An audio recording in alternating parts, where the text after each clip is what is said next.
بلند و بالا ہے. یعنی اللہ تبارک و تعالی یہ قرآن کریم میں حکم ارشاد فرما رہا ہے کہ اپنے رب کی پاکی بیان کرو جو بلند و بالا ہے. یہ وہی سورہ مبارکہ ہے جس سے خالق کائنات جل جلالہ کے محبوب علیہ الصلوۃ والسلام نے فرمایا کہ تم اس کو اپنے سجدے کی تسبیح بنا لو. جب بندہ سجدے میں جاتا ہے تو پڑھتا ہے سبحان ربی الاعلی. تو یہ اسی آیت سے ماخوذ ہے کہ اللہ تبارک و تعالیٰ کی پاکی بیان کرو جو سب سے بلند و بالا ہے. جب انسان اللہ تبارک و تعالیٰ کے حضور اپنے سر کو جھکاتا ہے، اللہ کی بارگاہ میں اپنے جبین نیاز کو بچھا دیتا ہے اور پھر وہ اللہ کی دو صفتوں کو بیان کرتا ہے. پہلی اللہ کی پاکی، دوسری اللہ تبارک و تعالیٰ کی بڑائی بلندی. یعنی کہ جب انسان سجدے کی حالت میں جا کر یہ لفظ بولتا ہے سبحان ربی الاعلی، وہ سجدہ کرنے والا، یہ تسبیح پڑھنے والا، اس کے دل کی میں مر جاتی ہے، اس کے اندر سے تکبر ختم ہو جاتا ہے. یعنی کہ جو سجدے کے اندر جا کر یہ کہے کہ اے رب تو سب سے پاک ہے اور تو ہی بلند و بالا ہے، تو اب اس کی عقل کہاں سے رہ جائے گی؟ جو خود اللہ کی بارگاہ میں اپنے سر کو جھکا دے. علماء نے لکھا کہ اللہ تبارک و تعالیٰ نے انسان کے سب سے اشرف، سب سے زیادہ معزز اعضاء اس کے چہرے میں رکھے ہیں. اس کی آنکھیں، اس کی زبان، اس کی پیشانی، اس کے کان، یہ سارے معزز اعضاء اللہ تبارک و تعالیٰ نے چہرے میں رکھے ہیں. پورے جسم کے جو معزز اعضاء ہیں جن کو سب پر برتری دی گئی ہے، جب انسان ان معزز اعضاء کو اللہ کی بارگاہ میں جھکا دیتا ہے، اپنی ناک کو، اپنی پیشانی کو زمین پر رگڑتا ہے اور پھر کہتا ہے سبحان ربی الاعلی، اے مولا تو پاک ہے اور تیری ذات سب سے بلند و بالا ہے، تو اس کے تکبر کا توڑ ہو جاتا ہے. اب جو بندہ سجدہ کرے اور جا کر کہے سبحان ربی الاعلی اور پھر بھی تکبر کرتا پھرے، پھر بھی اکڑتا پھرے، پھر بھی اس کا سینہ جو ہے وہ چوڑا رہے، لوگوں کے سامنے جو ہے اپنی دھاک بٹھانے کی کوشش کرتا رہے، تو یاد رکھیے اس کے سجدے درست نہیں ہیں. جو صحیح معنوں میں سجدہ کرنے والا ہے، جو سجدے کا حق ادا کرنے والا ہے، اس کے اندر کبھی تکبر نہیں آ سکتا، کیونکہ وہ اپنی جبین نیاز کو اپنے رب کی بارگاہ میں بچھا دیتا ہے اور اپنی عاجزی کی انتہا کر دیتا ہے. انسان اپنے سر کو کسی کے آگے جھکاتا نہیں ہے، لیکن جو اپنے رب کی بارگاہ میں سر کو جھکا دیتا ہے تو وہ یہ ثابت کر دیتا ہے مولا میں اس خاک سے بنا ہوں، میں تیرا عاجز بندہ ہوں، میں ناتواں اور کمزور ہوں، تیرے سے بڑھ کر کوئی دنیا میں کائنات میں کوئی بڑا نہیں ہے. ساری بلندیاں، ساری برتریاں، ساری رفعتیں مولا تیرے لیے ہیں، اور میں ایک خاک سار ہوں، میں ایک خاکی بندہ ہوں. جب سجدے میں جا کر یہ اس کی تسبیح ہوتی ہے سبحان ربی الاعلی، تو یہ تسبیح اس کے دل کی میں کو مار دیتی ہے، اس کے تکبر کو ختم کر دیتی ہے اور اس کے اندر عاجزی کو پیدا کر دیتی ہے. تو سجدہ کرنے والا عاجزی اور انکساری والا ہوتا ہے، لیکن اس کے برعکس جو سجدے کرے اور عاجزی نہ ہو، جو سجدے کرے اور اس کے دل سے تکبر ختم نہ ہو، جو سجدے کرے لیکن وہ اللہ کی بارگاہ کے اندر انکساری اختیار نہ کرے، تو یاد رکھیے وہ سجدہ نہیں کرتا، بس ٹکرے ہی مارتا، سجدے کا حق ادا نہیں کرتا. جس کے سجدے اس کے اندر سے عاجزی نہ نکال دیں، اس کی عاجزی کو ظاہر نہ کر دیں، اس کے سجدہ سجدہ ہی نہیں ہے. سجدہ وہی ہے کہ جو تکبر کو ختم کر دے، جو عاجزی انکساری کو اس کے اندر ظاہر کر دے اور اس کو اللہ کی بارگاہ میں مقبول بنا دے. سجدہ وہ حیت ہے جو اللہ کے بہت زیادہ انسان کو قریب کر دیتا ہے. جب بندہ سجدے میں جاتا ہے نا تو دنیا سے ماورا ہو جاتا ہے. سبحان اللہ. دنیا اس کے بیچ سے نکل جاتی ہے وہ سجدہ کرنے والا اور جس کو سجدہ کیا جا رہا ہے اس کے درمیان کوئی چیز حائل نہیں ہوتی. جب سجدے کی حالت میں جا کر وہ اپنے رب کی تسبیح بیان کرتا ہے تو رب بھی اپنے بندے سے پھر راضی ہو جاتا ہے. اس کو ایسا قرب عطا فرماتا ہے کہ اس کی دنیا بھی بہتر کر دیتا ہے, اس کی آخرت بھی سنوار دیتا ہے. لیکن ایسا سجدہ نصیب ہو تو پھر ہے نا, ایسے سجدے نصیب نہیں ہوتے. ہم تو کہتے تو جا اور میں آ, یہ ہمارا سجدہ ہوتا ہے. پھٹافٹ بس نوک ناک کی لگا کے اڑ جاتے ہیں. کبھی سجدے میں جا کر اس پر غور کیا کہ میں کر کیا رہا ہوں؟ میں اپنے رب کی پاکی بیان کر رہا ہوں, اپنے رب کی تعریف بیان کر رہا ہوں. کہاں جا کر؟ عاجزی اور انکساری کی انتہا کر کے اپنے سر کو زمین پر لگا کر پھر اپنے رب کی بارگاہ میں کہتا ہے سبحان ربی الاعلی, اے مولا تو پاک ہے, تو ہی سب سے بلند و بالا ہے. یہ اس میں اللہ تبارک و تعالیٰ نے فرمایا سبح اسم ربک الاعلی, اپنے رب کی تسبیح بیان کرو جو سب سے بلند و بالا ہے. الذی خلق فسوی. اب اللہ تبارک و تعالیٰ نے جب انسان کو بنایا, کہا جس نے انسان کو بنایا, اب اللہ تبارک و تعالیٰ پہلے فرماتا ہے کہ تم اپنے رب کی پاکی بیان کرو جو بلند و بالا ہے. کون بلند و بالا ہے؟ کس کی پاکی بیان کرو؟ الذی خلق, جس نے تمہیں تخلیق فرمایا, جس نے تمہیں پیدا کیا. اللہ تبارک و تعالیٰ اس انسان سے کہہ رہا ہے کہ میری پاکی اور بلندی بیان کرو کہ جس کو میں نے تخلیق کیا ہے. یاد رکھیں ماں ہے نا, ماں اپنے بچے سے بہت پیار کرتی ہے, انتہا درجے کا پیار کرتی ہے, اور ایسا پیار کہ اس کے پیار میں کہیں کمی نظر نہیں آتی. وہ ہر طرح سے اپنے بچے کی خواہش کو پورا کرنے کی کوشش کرتی ہے, اپنے بچے کے ساتھ محبت اور شفقت کے اندر کمی نہیں لاتی. اور ماں اپنے بچے کو تکلیف میں دیکھنا پسند نہیں کرتی. یہ ماں کون ہے؟ جس کے دل میں رحم رب نے ڈالا ہے, جس کے دل میں محبت رب نے ڈالی ہے. جب ماں اپنے بچے سے اتنا پیار کرتی ہے, جب ماں اپنے بچے کو تکلیف میں نہیں دیکھتی, جب ماں اپنے بچے کو جو ہے وہ کامیابیوں کے زینے طے کرتا دیکھنا چاہتی ہے, وہ ماں کہ جس کو رب نے تخلیق کیا, جس کے دل میں رب نے رحم ڈالا, جس کے دل میں رب نے محبت کو ڈالا, وہ رب اپنے بندے سے کتنا پیار کرتا ہوا جس نے اس کو پیدا کیا. ماں وہ ہے کہ جس نے بچے کو جنا ہے, اور رب وہ ہے جس نے بچے کو تخلیق کیا ہے, بنایا ہے. پیدا کرنے والے کے اندر اتنی محبت ہے تو تخلیق کرنے والے میں کتنی محبت ہوگی, تخلیق کرنے والے میں کتنی محبت ہوگی. اللہ تبارک و تعالیٰ قرآن کریم میں ارشاد فرماتا ہے یا ایھا الانسان ما غرک بربک الکریم, اے انسان, اے مجھ سے بھاگنے والے, تو میرے پاس آ, میں بہت زیادہ کریم ہوں, میں کرم کرنے والا ہوں.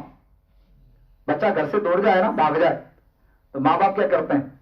وہ جگہ جگہ اس کی رپورٹ لکھواتے ہیں, تلاش گم شدہ کے اشتہار دیتے ہیں, لوگ مسجدوں میں اعلان کرواتے ہیں, اور سب کو کہتے پھرتے ہیں بچہ میرا مل جائے تو ہمیں اس نمبر پہ رابطہ کریں. کہیں تو انعام بھی رکھ دیتے ہیں, ہم اس کو یہ تحفہ دیں گے, یہ انعام دیں گے. یہ ساری چیزیں کیوں کرتے ہیں؟ کیونکہ اپنے بچے سے پیار کرتے ہیں. اس کی ساری غلطیاں معاف کر دیتے ہیں بچے کی. وہ کہتے ہیں ایک دفعہ مل جائے, جب وہ ملتا ہے تو ماں اس کو اپنے سینے سے لگا لیتی ہے. تو رب بھی قرآن کریم میں یہی ارشاد فرما رہا ہے یا ایھا الانسان ما غرک بربک الکریم, اے بھاگنے والے انسان جو رب کی نافرمانیاں کر رہا ہے, جو اللہ تبارک و تعالیٰ سے دور بھاگ رہا ہے, جو اللہ تبارک و تعالیٰ کی اطاعت میں اپنی زندگی کو نہیں گزار رہا, رب فرماتا ہے بھاگنے والے آ جا, میں بہت کریم تیرے گناہوں کو بخشنے والا ہوں. رب اپنے بندے سے بہت پیار کرتا ہے. آپ اس کا موازنہ اس ماں سے لگا کر تو دیکھیں جو ماں اپنے بچے کے لیے ساری رات جاگ کر گزار دیتی ہے, جو ماں اپنے بچے کی تکلیف دیکھنا پسند نہیں کرتی. تو بتائیے کہ اس ماں میں محبت ڈالنے والا خود رب کائنات ہے, اور وہ رب 70 ماؤں سے زیادہ پیار کرنے والا ہے. 70 ماؤں سے زیادہ پیار کرنے والا رب ہو اور پھر انسان اسے بھاگ رہا ہو, تو رب فرماتا ہے بھاگنے والے آجا, تیرا رب بڑا قریب ہے. بہت رحیم ہے. تو ہمیں چاہیے اپنے رب کی بارگاہ میں حاضر ہو جائیں.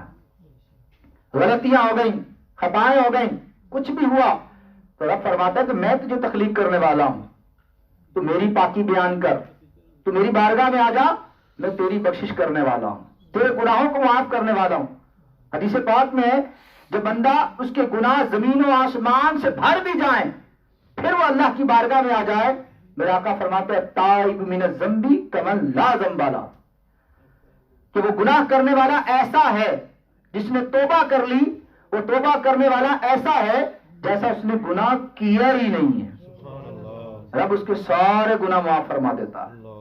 کہتا ہے بھاگنے والے انسان میری بارگاہ میں آ جائے، میں تجھے بڑا رب کریم ہوں، میں بڑی شفقت کرنے والا، رحم کرنے والا ہوں، میں تو ماؤں کے دلوں میں رحم ڈالنے والا ہوں. ایسا رحمان رب ہے ہمارا. اگر ہم اس کی بارگاہ میں سچے دل سے توبہ کریں اور اپنی جبین نیاز کو اپنے رب کی بارگاہ میں روز جھکائیں، اپنی ساری مصیبتیں پریشانیاں دور کرنے میں ہم کامیاب ہو جائیں. ہم دنیا والوں کے آگے جاتے ہیں، دنیا والوں سے کہتے ہیں کہ میں بڑا پریشان ہوں، یہ پریشانی ہے، یہ مصیبت ہے، یہ دور ہو جائے، یہ دور ہو جائے، میں یہ چاہتا ہوں کہ میرا یہ کام ہو جائے. کبھی 5 وقت اپنے رب کی بارگاہ میں سجدہ ریز ہو کر مانگ کر تو دیکھیں. بچہ ایک بار رو کر دودھ مانگے تو ماں تڑپ اٹھتی ہے، اور وہ رب جس نے ماں کے دل میں رحم ڈالا ہے اگر وہ رو کر اپنے رب سے مانگے گا کیا رب عطا نہیں فرمائے گا؟ وہ رب جو اپنے بندے کو پیدا کرنے والا ہے، تخلیق کرنے والا، بنانے والا ہے، اور بنایا بھی کیسا؟ خلق الانسان فی احسن تقویم، لقد خلقنا الانسان فی احسن تقویم. فرمایا کہ اللہ تبارک و تعالیٰ نے انسان کو بہت خوبصورت انداز کے اندر پیدا کیا ہے. اللہ تعالیٰ تو اپنے بندے کو ایسے نہیں بنایا، کہا بہت خوبصورت انداز کے اندر پیدا کیا. الذی خلق فسوا، جس نے تمہیں تخلیق کیا اور برابری دی، تسویہ کیا. یعنی اگر رب چاہے بناتے ہوئے ایک آنکھ کو اونچا نیچا کر دے تو، ایک ٹانگ لمبی اور ایک ٹانگ چھوٹی ہو تو، ایک بازو لمبا اور ایک بازو ہوئے نا، پھر ہماری یہ بویں جو ہیں اوپر نیچے ہو جائیں تو ساری خوبصورتی ختم ہو جائے گی. تو احسن تقویم، اللہ تعالیٰ نے اپنے بندے کو انتہائی خوبصورت پیدا کیا ہے. اور اس صورت میں فرمایا الذی خلق فسوا، جس نے تمہیں تخلیق کیا اس نے تسویہ بھی دیا ہے، برابری بھی کی ہے. ہر اعضاء برابر رکھے ہیں، آنکھوں کے سائز برابر ہیں، ہاتھوں کے سائز برابر ہیں، ٹانگوں کے سائز برابر ہیں. ہر عضو اللہ تعالیٰ نے انتہائی خوبصورتی سے پیدا فرمایا ہے. جب اتنی تخلیق کرنے میں اللہ تعالیٰ اپنے بندے سے محبت فرما رہا ہے تو بندے کو اپنے رب کے ساتھ کتنی محبت کرنی چاہیے. اگر وہ اپنے اعضاء جسمانی پر ہی غور کر لینا تو وہ تو ساری زندگی سجدے سے ساری نہ اٹھائے شکرانے کے اندر کہ مولا تو نے مجھے کیسا بنایا، میرے ہاتھ برابر ہیں، آنکھیں برابر ہیں، پھر آنکھوں میں روشنی دی، زبان تو زبان میں قوت گویائی دی، پاؤں بنائے تو چلنے کی طاقت دی. یہ رب کا کرم نہیں تو اور کیا ہے؟ پھر آگے اللہ تبارک و تعالی ارشاد فرماتا ہے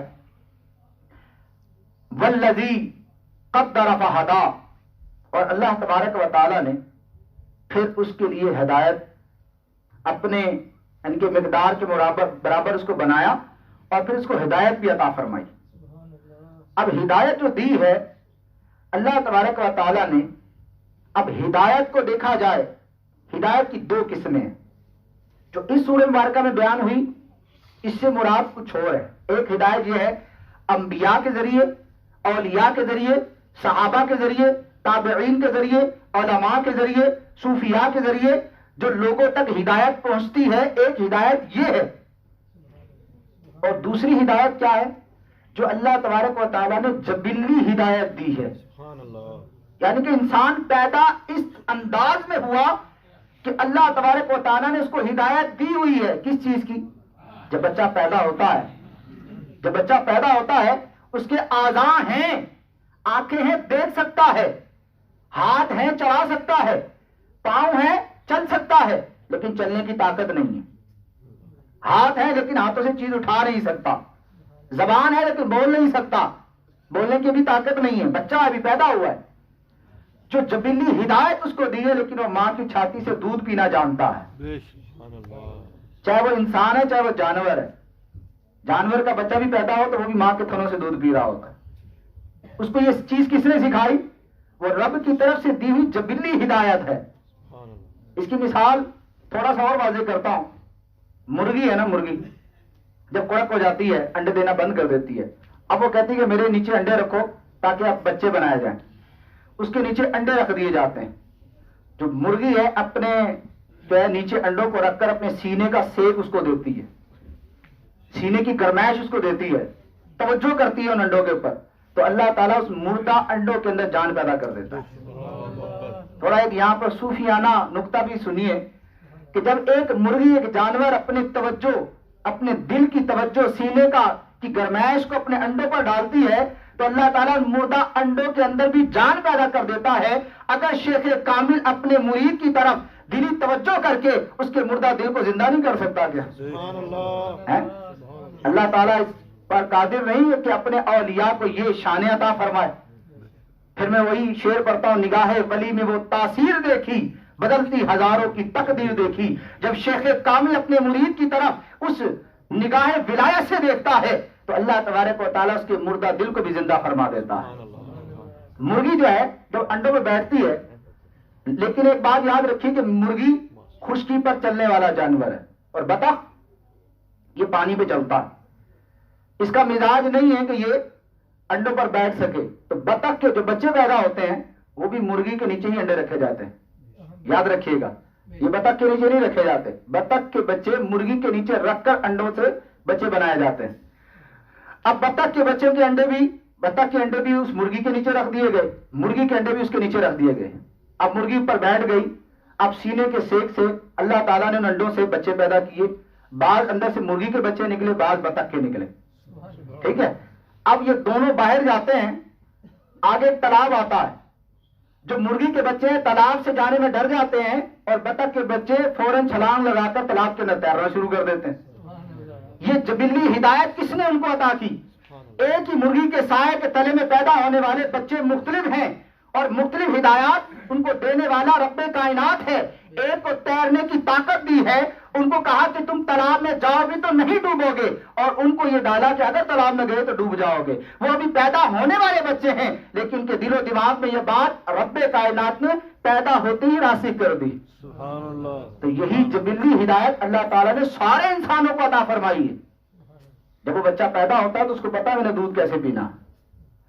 پھر اللہ تبارک و تعالیٰ نے ہمارے لیے کیا فرمایا؟ کہا کہ میرے رب کی اپنے رب کی پاکی بیان کرو جو بلند و بالا ہے۔ پھر رب نے اس کو تخلیق فرمایا اور ان کو برابری بھی دی، اور اللہ تعالیٰ نے اس کو جبلی ہدایت بھی دی۔ پھر فرمایا والذی اخرج المرعى، پھر اللہ تبارک و تعالیٰ نے زمین سے سبزے کو اگایا، زمین سے سبزے کو پیدا کیا، کھیتی کو پیدا کیا۔ اگر کوئی کھیتی باڑی کرنے والا شخص ملے نا، اس سے پوچھیے گا جب وہ کھیت کے اندر گوڈی کرتا ہے، جب اس پہ بیج ڈالا جاتا ہے، جب سارا کام کر کے فارغ ہو جاتا ہے، اس کے بعد اس کی زمین پر پاپڑی جمنا شروع ہو جاتی ہے۔ اتنا سخت زمین ہو جاتی ہے کہ اگر آپ اپنی انگلی سے اس کو دبانا بھی چاہیں تو آپ کی انگلی درد ہو جائے گی، انگلی اندر نہیں جائے گی، اتنی سخت پاپڑی اس کے اوپر جم جاتی ہے۔ لیکن اس کے اندر سے نکلنے والا جو کومپل ہے جو باہر آتا ہے، اس کو اگر آپ ہاتھ لگائے نا تو وہ مرجھا جائے گا، کیونکہ انتہائی نازک ہوتا ہے۔ اتنی سخت زمین سے نازک کومپل پیدا کرنے والا کون ہے؟ وہ خالق کائنات ہے۔ رب نے فرمایا الذی والذی اخرج المرعى، کو جس نے زمین سے، اس پاپڑی سے، اس سخت بنجر زمین کے اندر سے بھی نرم کومپل کو جو پیدا کر سکتا ہے، وہی خالق کائنات تمہیں پیدا کر کے تمہارے دل کے اندر نور بھی ڈال سکتا ہے۔ سبحان اللہ۔ تو اللہ تبارک و تعالیٰ نے فرمایا کہ تمہارے لیے پھر کھیتی کو زمین سے اگایا۔ مزید فرمایا فجعلہ غثاء احوا، پھر وہ اس کو خشک کیا اور وہ سیاہ ہو گئی، خشک کر دیا۔ جب آپ نے دیکھا کہ وہ توڑی تیار ہوتی ہے، وہ توڑی تیار ہونے کے بعد بھینس کھاتی ہے، گائے کھاتی ہے، کھاتی توڑی ہے لیکن بنتا اس سے دودھ ہے، کھاتی توڑی ہے لیکن بنتا اس سے دودھ ہے۔ یہ بھی اللہ تبارک و تعالیٰ کی قدرت کا شاہکار ہے کہ کھائے وہ سبزہ، کھائے وہ توڑی، کھائے وہ کالا، جو ہے اس کے لیے کھانا ہے، لیکن اندر جانے کے بعد بالکل وائٹ ملک اللہ تبارک و تعالیٰ اس کے تھنوں سے پیدا فرما دیتا ہے۔ سبحان اللہ، سبحان اللہ۔ یہ اللہ تبارک و تعالیٰ کی قدرت کے شاہکار کو اگر ہم سوچیں سمجھیں تو ہمیں پتا چلے کہ ہماری مشکلیں تو رب کے آگے ہیں ہی کچھ نہیں۔ جو ایک توڑی کھلانے کے بعد اس سے دودھ پیدا کر سکتا ہے وہ میری مصیبتوں کو دور نہیں کر سکتا ہے، وہ میری مشکلیں جو پھنسی ہوئی ہیں ان کو آسان نہیں کر سکتا، لیکن ہمارے عقیدے کھوکھلے ہیں۔ پھر آگے اللہ تبارک و تعالیٰ نے ارشاد فرمایا سَنُقْرِئُكَ فَلَا تَنْسَىٰ۔ کوئی بھی صورت جو ہے محبوب کی مدح سرائی سے خالی نہیں ہے، یاد رکھیے گا۔ آپ پورا قرآن اٹھا کر پڑھ لیں، اللہ تبارک و تعالیٰ کہیں نہ کہیں اپنے محبوب کی تلاوت، اپنے محبوب کی مدح سرائی ضرور فرما رہا ہوتا ہے۔ آپ اس سورت کا انداز دیکھیں، شروع میں اپنے رب کی اپنی تعریف بیان کی، کہا سبح اسم ربک الاعلی، اپنے رب کی پاکی بولو جو بلند و بالا ہے، پھر اپنی قدرت کے شاہکار دکھائے کہ میں تمہیں پیدا کرنے والا ہوں، تمہیں تسلیہ دینے والا ہوں، تمہیں جبلی ہدایت دینے والا ہوں، تمہارے لیے زمین سے جو ہے کھیتی کو اگانے والا ہوں۔ پھر ساتھ ہی فرمایا سَنُقْرِئُكَ فَلَا تَنْسَىٰ۔ بات چل رہی ہے اپنی قدرت کی، لیکن ساتھ ہی اپنے محبوب کا ذکر کیا ہے، محبوب یہ سارا کچھ میں نے بنایا، لیکن آپ کو میں ایسا علم عطا فرماؤں گا کہ جس کو آپ کبھی بھولیں گے نہیں۔ سبحان اللہ۔ سَنُقْرِئُكَ فَلَا تَنْسَىٰ، اے محبوب ان قریب ہم آپ کو وہ علم عطا فرمائیں گے جو آپ کو کبھی بھی بھولے گا نہیں۔ تو اللہ تبارک و تعالیٰ نے اپنے محبوب کو ایسا علم عطا فرمایا کہ آپ فرماتے کہ مجھے قیامت تک اس تمام امور کا اللہ تعالیٰ نے علم عطا فرمایا۔ آپ منبر پر کھڑے ہو کر خطبہ ارشاد فرماتے ہیں، آپ نے جنت میں جانے تک کے، جہنم میں جانے والوں کے، جنت میں جانے والوں کے، قیامت کے تمام مناظر کو سب کچھ بیان کر دیا، اور آخر فرمایا کہ جس نے یاد رکھا، جو بھول گیا وہ بھول گیا۔ یعنی اللہ تعالیٰ نے اپنے محبوب کو قیامت تک کے تمام امور کا علم عطا فرما دیا۔ اللہ ماشاء اللہ، مگر جو اللہ تعالیٰ چاہے بھلا دے، لیکن یہ اللہ ماشاء اللہ تفاسیر میں لکھا یہ کبھی آیا ہی نہیں، یعنی اللہ تعالیٰ نے چاہا ہی نہیں کہ اپنے محبوب کو کچھ بھلا دوں، سبحان اپنے اللہ، محبوب کو وہ علم دیا جس کو اللہ تعالیٰ نے کبھی محو ہی نہیں فرمایا۔ سبحان اللہ۔ پھر آگے فرمایا انہ یعلم الجہر وما یخفا۔ یہ پوری سورت مبارک کا جو نقطہ ہے، اہم نقطہ ہے، وہ اس سورہ مبارکہ کے اندر ہے۔ اس آیت مبارکہ میں اللہ تعالیٰ نے ارشاد فرمایا انہ یعلم الجہر وما یخفا، بے شک اللہ تبارک و تعالی جانتا ہے جو تم ظاہر کرتے ہو، وما یخفا، اور وہ بھی جانتا ہے جو تم چھپاتے ہو۔ اللہ تبارک و تعالیٰ نے شروع سے لے کر اب تک اپنی ساری قدرت کے شاہکار بیان کیے، اور یہ بتایا کہ میں ہی تمہیں تخلیق کرنے والا، میں تمہارا رب ہوں، اور یہ بھی یاد دلایا کہ تم جو چھپاتے ہو اور جو تم ظاہر کرتے ہو میں سب جانتا ہوں۔ یہ آیت مبارکہ اگر ہمارے دل و دماغ میں راسخ ہو جائے نا، ہماری زندگی آسان ہو جائے۔ اگر ہم یہ سوچنے میں کامیاب ہو گئے، اپنے دل میں یہ بات بٹھانے میں کامیاب ہو گئے کہ اللہ تبارک و تعالی ہر لمحہ مجھے دیکھ رہا ہے، تو پھر ہم کبھی گناہ نہیں کریں گے، کبھی گناہ کی طرف مائل نہیں ہوں گے۔ زلیخا نے اپنے بت جس کی وہ پوجا کرتی تھی اس پہ پردہ ڈالا اور دروازے سارے مکفل کر دیے، تالے لگا دیے، اور حضرت یوسف علیہ السلام کو اپنی طرف مائل کرنے کی کوشش کی۔ کہنے لگی کہ اب تو میں نے اپنے بت کے اوپر پردہ بھی ڈال دیا اور دروازے بھی بند ہیں، اب تو میرے قریب آ جاؤ۔ حضرت یوسف علیہ السلام نے فرمایا اے زلیخا، وہ بت جس کی آنکھیں بے نور ہیں، تو اس پر پردہ ڈال کر کہتی ہے کہ ہمیں کوئی دیکھنے والا نہیں، تو اپنے رب سے چھپ گئی اور تو نے دروازوں کو مکفل کر دیا، اور تو کہتی ہے کہ دنیا والوں سے بھی چھپ گئی، لیکن یاد رکھ میں اس رب کا بندہ ہوں جو 7 کوٹریوں کے اندر بھی کوئی چھپ کر گناہ کر رہا ہو وہ اس کو بھی دیکھ لیتا ہے۔ نعرہ تکبیر، اللہ اکبر، نعرہ رسالت، یا رسول اللہ۔ ایسا رب جو 7 کوٹریوں میں چھپ کر بھی گناہ کر رہا ہو وہ اس کو بھی دیکھ لیتا ہے۔ تو میرے میٹھے اور پیارے اسلام بھائیو، بتاؤ کہ ہم سے کوئی شے ایسی ہے جو ہمارے رب سے چھپی ہو، لیکن پھر بھی انسان گناہ کر رہا ہے۔ اس آیت کو اگر بار بار پڑھا جائے، اپنی زندگی پر غور کیا جائے، انہ یعلم الجہر وما یخفا، کہ ہمارا رب تو وہ ہے جو ہمارے ظاہر کو بھی جانتا ہے، ہمارے باطن کو بھی جانتا ہے، ہمارے چھپے ہوئے رازوں کو بھی جانتا ہے، ہمارے ظاہری اعمال کو بھی جانتا ہے، جو ہم خرچ کرتے ہیں، ہمارے دل میں خیال آتا ہے، ہمارے ذہن میں تصور آتا ہے، وہ رب تو ہمارے ہر خیال کو بھی جانتا ہے. پھر ہم کیسے اسے چھپ کر گناہ کر لیں؟ امام جعفری رحمت اللہ تعالی علیہ لکھتے ہیں روضۃ الریاحین کے اندر ایک واقعہ آپ نے بیان کیا کہ ایک کپڑا فروش جو تھا، کپڑے کی دکان پر ایک لڑکا کام کیا کرتا تھا، انتہائی حسین و جمیل تھا. ایک عورت کپڑا خریدنے کے لیے آئی، اس کی نگاہ اس کام کرنے والے نوجوان پر پڑی، دیکھا بہت حسین و جمیل ہے. اس نے جان بوجھ کر کپڑا زیادہ خریدا. زیادہ کپڑا خریدنے کے بعد مالک سے کہا کہ کپڑوں کی گٹھری بہت زیادہ ہے، بھاری ہے، تو اس نوجوان کو میرے ساتھ بھیج دو، یہ میرے گھر چلا جائے، چھوڑ آئے گا. اس نے گٹھری اٹھائی اور گھر چلا گیا. جیسی وہ گھر پہنچا تو اس عورت نے اپنے گھر کے دروازے کو تالا لگا دیا اور اس کو دعوت گناہ دینے لگی، اپنے کپڑے اتار دیے. وہ نوجوان خوف خدا سے کپکپانے لگا، ڈرنے لگا، اور اس نے کہا کہ تو جانتی ہے کہ تو نے دروازے تو بند کر لیے لیکن میرا رب مجھے دیکھ رہا ہے. اس نے کہا تو اتنا انتہائی خوبصورت ہے، تو نوجوان ہے، تو آج میری ہوس کو پورا کر. وہ انتہائی پریشان ہوا اور اللہ کی بارگاہ میں دعا کرنے لگا، اے مولا کہیں شیطان مجھ پر غالب نہ آ جائے. اے مولا تو تو وہ ہے کہ دلوں کے حال بھی جانتا ہے. یہ چاہے دروازے بند کر کے بیٹھ گئی، لیکن میں یہ جانتا ہوں اے مولا تو ہر وقت دیکھنے والا ہے، مجھے تجھ سے خوف آ رہا ہے. یہ دعائیں کر رہا ہے دل کے اندر، لیکن وہ عورت اپنے ناپاک ارادے سے باز نہ آئی.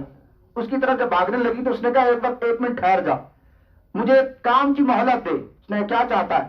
اس نے کہا میں واش روم میں جانا چاہتا ہوں. اس نے کہا ٹھیک ہے جلدی واپس آنا. وہ نوجوان واش روم میں گیا اور اس نے پخانہ کیا اور سارا پخانہ اپنے جسم پہ مل لیا. جب واش روم سے باہر آیا تو اس کے جسم سے بدبو اور اس کو گھن آنے لگی. اس عورت نے کہا تو انتہائی حسین و جمیل تھا، تو نے اپنے ساتھ یہ کیا کیا؟ اس نے فوراً دروازہ کھولا اور اس کو باہر نکال دیا. اب وہ تالاب میں پہنچا، وہاں جا کر اس نے غسل کیا.